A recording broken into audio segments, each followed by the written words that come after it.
नमस्कार मित्रांनो, या व्हिडिओमध्ये आपण वनरक्षक भरतीसाठी अभ्यासक्रम, नियोजन, महत्त्वाचे घटक, पुस्तकं कोणतं वापरायचं आणि कशा प्रकारे आपण या ठिकाणी याचा पूर्ण लाभ घेणार आहे. तर हा व्हिडिओ खूप महत्त्वाचा असणार आहे. व्हिडिओ शेवटपर्यंत पाहायचा आहे. अत्यंत महत्त्वाचा व्हिडिओ आपला असणार आहे. नमस्कार विद्यार्थी मित्रांनो, मागच्या आपल्या व्हिडिओमध्ये आपण वनरक्षक भरतीची जी पात्रता आहेत त्याच पद्धतीने वनरक्षक भरती कधी होईल याच्याबद्दल डिस्कशन केलं होतं. लेखी परीक्षा नेमकी कशा स्वरूपामध्ये असते याच्याबद्दल सुद्धा तुम्हाला माहिती आपण सांगितलेली होती. त्या व्हिडिओच्या कमेंट्स मध्ये अनेक विद्यार्थ्यांनी नेमका अभ्यासाचा प्लॅनिंग आमचा कसा असला पाहिजे इथून पुढे वनरक्षकची तयारी करण्यासाठी याच्याबद्दल माहिती विचारली होती.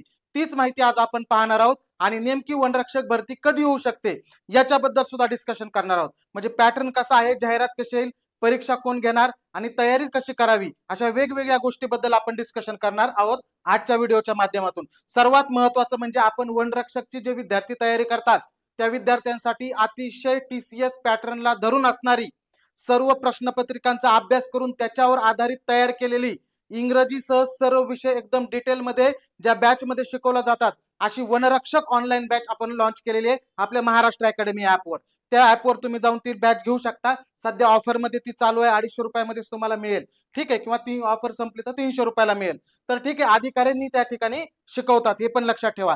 तर बघा, हे आपले जे वनमंत्री आहेत गणेश नाईक यांनी पहिल्यांदा स्टेटमेंट दिलं होतं मागच्या 8-10 दिवसापूर्वी की 2 महिन्यामध्ये येत्या पूर्ण जागा आम्ही वन विभागाच्या भरणार आहोत. त्याच्यानंतर एक अमरावती वन विभागाचं पत्रक काल व्हायरल झालं.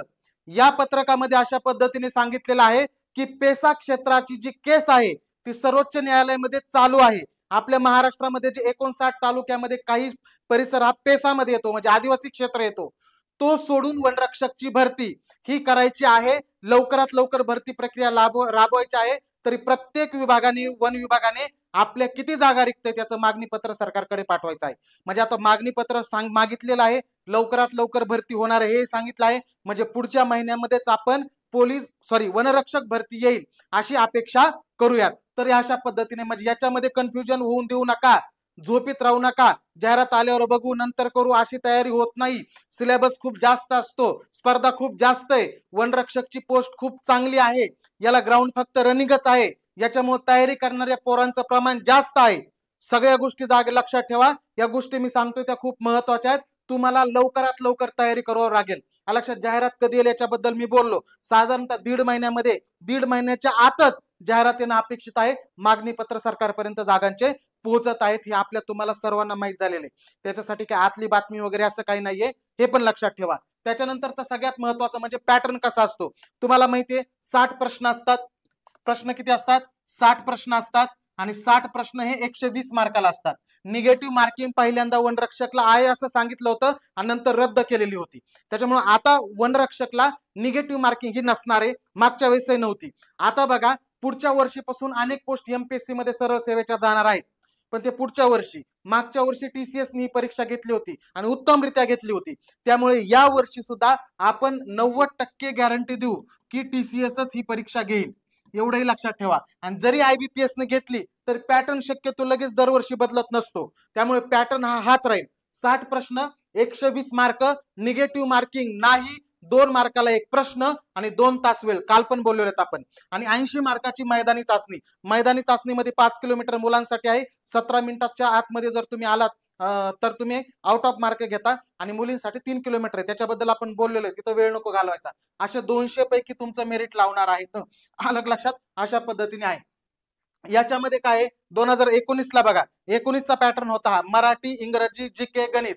अलग लक्षात. आता बघा, मराठी होतं, इंग्रजी होतं, GK होतं आणि गणित बुद्धिमत्ता होतं 2019ला. 2019ला महापोर्टलने ह्या परीक्षा घेतलेल्या होत्या. आता नवीन मध्ये बदल काय झालेला आहे तर पोरांनो, गणित आता नाही. सगळ्यात महत्वाचं इथं बघा, दिसतंय तुम्हाला गणित होतं, इथं गणित आता नसणार आहे, लक्षात ठेवा. म्हणजे तुम्हाला तयारी मराठीची करायची, इंग्रजीची करायची, GKची करायची, बुद्धिमत्ताची करायची. या परीक्षेची तयारी करण्या अगोदर तुम्हाला मी मुलांना हमखासपणे सांगतो, झालेल्या ज्या मागच्या 2 वर्षाच्या प्रश्नपत्रिका आहेत ना, त्याचं डिटेल तुम्ही अनालिसिस करा. डिटेलमध्ये अनालिसिस केल्याशिवाय तुम्हाला पर्याय नाही. कशामुळे डिटेल? कारण की पॅटर्न कसा आहे, आपल्याला कोणत्या कोणत्या घटकावर जास्त भर द्यायचा आहे हे त्याच्यावरून समजतं. विश्लेषण करायला तुमच्याकडे वेळ नाही. आपलं वनरक्षक प्लॅनर नावाचं पुस्तक आहे, TCS पॅटर्नवर आधारित आहे. याच्यामध्ये वन विभागाची तांत्रिक माहिती पण आहे. मागच्या 2 वर्षाच्या प्रश्नपत्रिकाचं डिटेल विश्लेषण सुद्धा दिलेलं आहे. इंग्रजी विषयाचं सुद्धा डिटेल विश्लेषण आहे. आणि त्याच पद्धतीने सर्वात महत्वाचं म्हणजे सराव प्रश्नसंच सुद्धा तुम्हाला दिलेले आहेत. अशा पद्धतीने महाराष्ट्र पब्लिकेशनचं पुस्तक आहे, हे नक्की बघा. तुम्ही प्रश्नपत्रिका बघितल्याशिवाय काहीही फायदा नाही. तुम्हाला प्रश्नपत्रिका बघाव्याच लागतील. अभ्यासाच्या पॅटर्न बद्दल सांगतो तुम्हाला. सर्वात महत्वाचं मराठी बाकीचे जे विषय आहेत इंग्रजी सोडून, GK, बुद्धिमत्ता आणि मराठी, तुम्ही जर पोलीस भरतीची जरी तयारी करत असाल तर पोलीस भरतीपेक्षा सुद्धा सोपे प्रश्न विचारतात. पॅटर्न थोडासा वेगळा असतो विचारण्याचा. मग तो पॅटर्न समजून घेण्यासाठी तुम्ही क्लास करू शकता, पुस्तकामध्ये प्रश्न विश्लेषण त्याचं करू शकता. हे 2 ऑप्शन तुमच्याकडे आहेत. पॅटर्न थोडा वेगळा आहे पण प्रश्न सोपे येतं. खूप प्रश्न सोपे आहेत, घाबरून जाऊ नका. सगळी मेक आहे इंग्रजीमध्ये. सगळ्यांना भीती वाटते इंग्रजीची.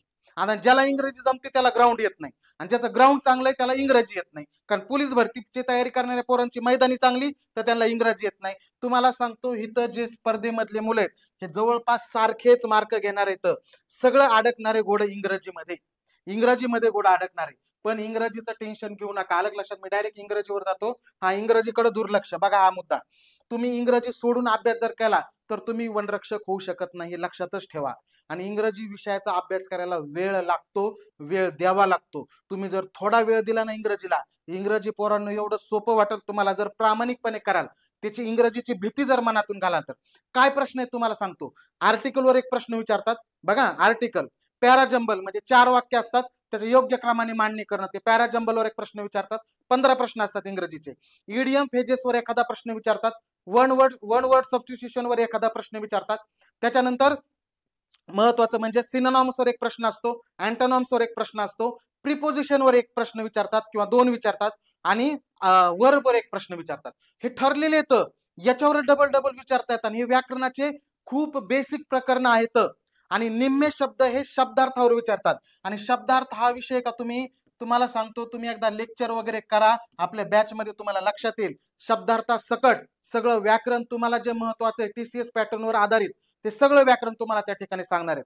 म्हणजे तुम्ही जास्तीत जास्त जे वनरक्षकला फोकस करतायत, दिवसामध्ये जर तुम्ही 8 तास अभ्यास करत असाल तर सध्या 3 तास एकट्या इंग्रजीला द्या, आणि बाकीच्या विषयाला 5 तास दिला तरी चालेल. मी तर म्हणतो 4 तास सुद्धा द्या, पण रगडा पाडा त्याचा, पार पिळून काढा इंग्रजी. घाबरू नका इंग्रजीला. घाबरून तुम्ही सक्सेस होणार नाहीत. निम्मा वेळ तुम्ही इंग्रजीला द्या. महिनाभर कस काय होत नाही, होणारच इंग्रजी परफेक्ट. निम्मा वेळ द्या. लेक्चर्स बघा, व्हिडिओज बघा, शब्दार्थाचे युट्यूबला व्हिडिओ भेटतात तुम्हाला, ते बघा. डबल प्रश्न बघा, प्रश्नांचं विश्लेषण करा. तुम्हाला बरोबर इंग्रजी परफेक्ट जाणार आहे.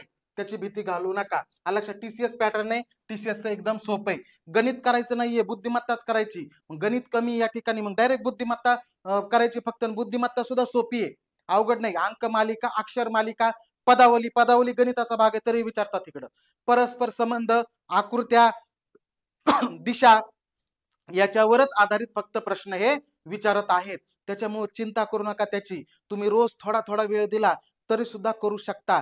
फक्त लेक्चर जरी बघितले किंवा झालेल्या प्रश्नाचं विश्लेषण जरी केलं तरी तुमचा निम्मा सराव तिथं होऊन जातोय, निम्म्यापेक्षा जास्त 3 विषयाचा. लक्षात, आडतंय इंग्रजीमध्ये. इंग्रजी शिवाय तुम्ही मागच्या वर्षी वनरक्षक दिलेले किंवा तुम्ही दिले असले तर बघा, इंग्रजी शिवाय तुम्ही होऊ शकत नाही. इंग्रजीला तुम्हाला मार्कच घ्यावा लागणार आहेत. इंग्रजीचं तुम्हाला प्रिपरेशन करावंच लागणार आहे.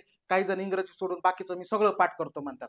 तसं नाही होत. इंग्रजीकडे दुर्लक्ष करून चालणार नाही. लक्षात, अशा पद्धतीने. सगळ्यात महत्वाचं, जाहिरातीची वाट बघत बसू नका. आता जाहिरात ही लवकरात लवकर येणार आहे आणि बरोबर होणार आहे. त्याच्यामुळे जास्तीत जास्त टेस्ट सोडवा. इंग्रजीवर जास्तीत जास्त भर द्या. मराठी वगैरे मराठीतच तुम्हाला सांगतो, मी स्वतः मराठीचा शिक्षक आहे, मला माहिती आहे मराठी एवढं सोपं आहे. तुम्हाला सांगतो 15 प्रश्न येतं. 15 प्रश्नापैकी 7 ते 8 प्रश्न शब्दच विचारतात. समानार्थी, विरुद्धार्थी, म्हणीन, वाक्यप्रचार, बस. आणि शुद्ध शब्द ओळखा. आणि 4-5 विचारतात ना ते शब्दाच्या जाती, त्यात पहिल्या 2-4 जाती, नाम, सर्वनाम, विशेषण, क्रियापद आणि सामान्य रूप, याच्यावरच प्रश्न विचारतात. लक्षात. आणि वाक्याचे प्रकार, स्वार्थी, आज्ञार्थी, संकेतार्थी, त्याच्यानंतर मग ते इतर जे वाक्य, प्रश्नार्थी, उद्गारार्थी, वाक्याचे प्रकार आणि शब्दाच्या जाती आणि शब्दार्थ याच्या पलीकडे जातच नाहीत.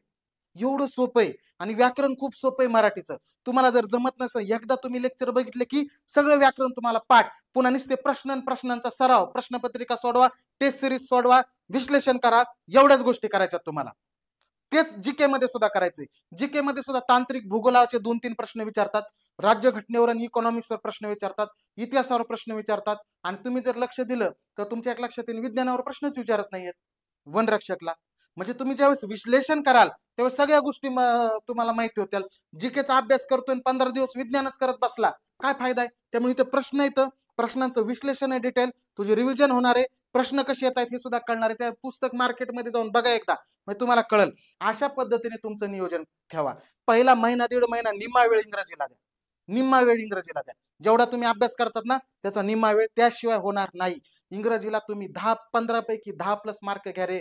आणि इकडला तुमचा अभ्यास, तुम्ही जर इंग्रजीची 10 मार्काची मेहनत करताय याचा अर्थ इकडे पण मेहनत करणारच आहेत तुम्ही. मग इकडले मार्क बरोबर येणार आहेत तुम्हाला. इंग्रजीला बाजूला ठेवायचं नाही, डबल सांगतोय मी तुम्हाला. ठीक आहे, हे पुस्तक आहे, पुस्तकाबद्दल मी तुम्हाला माहिती सांगितलेली. अशा पद्धतीने नियोजन करा.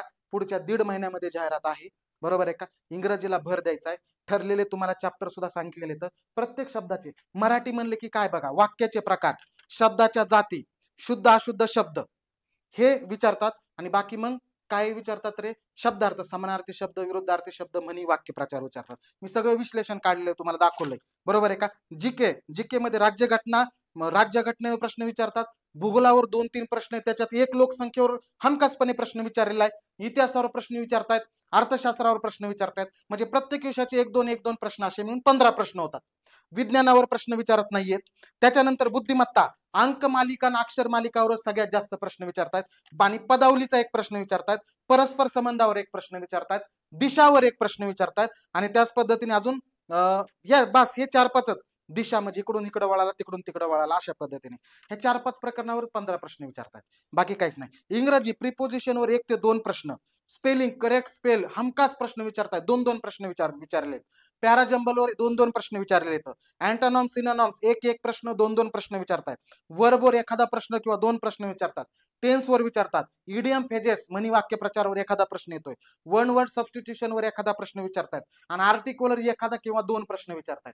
म्हणजे ठरलेले प्रकरण आहेत, खूप छोटे छोटे प्रकरण आहेत, तुम्हाला व्यवस्थित करायचे. त्यासाठी आपली वनरक्षकची बॅच आहे, कालावधी 1 वर्ष आहे. TCS IBPS प्रमाणे ही बॅच घेतात. TCS मधून सिलेक्ट झालेले, MPSC तून सिलेक्ट झालेले शिक्षक तुम्हाला शिकवणार आहेत. हे महाराष्ट्र अकॅडमीचं आपलं ऍप आहे, त्याच्यावरती बॅच अवेलेबल आहे. तुम्ही जाऊन ती बॅच एकदा बघा, म्हणजे तुमच्या लक्षात येईल. ठीक आहे, सध्या ऑफर चालू आहे, बरोबर आहे का? हा, पोलीस भरती सोबत जर तयारी करतात, हा एक मुद्दा आहे. जर तुम्ही पोलीस भरती सोबत तयारी करत असाल तर पोलीस भरती मागच्या 1 वर्षापासून जर करत असाल तर जीके बुद्धिमत्ता, गणित, जीके बुद्धिमत्ता आणि जीके मराठीचं एवढं टेन्शन घ्यायची आवश्यकता नाहीये. फक्त इंग्रजीवरच जास्त भर द्या, त्यांचे तसे जे विद्यार्थी आहेत ते. आणि बाकीचे तुम्ही फक्त लेक्चर बघून किंवा झालेले प्रश्नपत्रिकेचं विश्लेषण करून सुद्धा होऊ शकतं. सध्या आंबेडकर जयंती निमित्त आपण ऑफर ठेवलेली. सध्या वनरक्षकची बॅच आंबेडकर जयंती निमित्त फक्त 250 रुपयाला आहे. बाकीच्या सुद्धा बॅच ज्या आहेत त्या सुद्धा सगळ्या बॅचवर तुम्हाला डिस्काउंट दिसतंय बघा. वेगवेगळ्या आपल्या ज्या बॅच आहेत, तलाठी, आरोग्य सेवक, रेल्वे, त्याच पद्धतीने पोलीस भरतीची स्वप्न खाकी बॅच असेल, अग्निवीरची बॅच असेल, त्याच पद्धतीने टेस्ट सिरीज आहेत वेगवेगळ्या, त्या टेस्ट सिरीज सुद्धा डिस्काउंट मध्ये तुम्हाला या बॅच मध्ये उपलब्ध आहेत. लक्षात ठेवा. म्हणजे काय करायचं तुम्हाला लक्षात आलं, इंग्रजीवर आता जास्तीत जास्त भर द्यायचा आहे. झालेल्या प्रश्नपत्रिकेचं विश्लेषण वाचायचं आहे, सगळे प्रश्न समजून घ्यायचे आहेत. तुमचे आणखी काही प्रश्न जर असतील तर कमेंट मध्ये सांगा, मी डबल तुम्हाला भेटायला येईल, एक प्रश्नाचं तुमचं उत्तर देईल. फक्त तुमचे जे प्रश्न आहेत ते कमेंट मध्ये नक्की सांगा. धन्यवाद.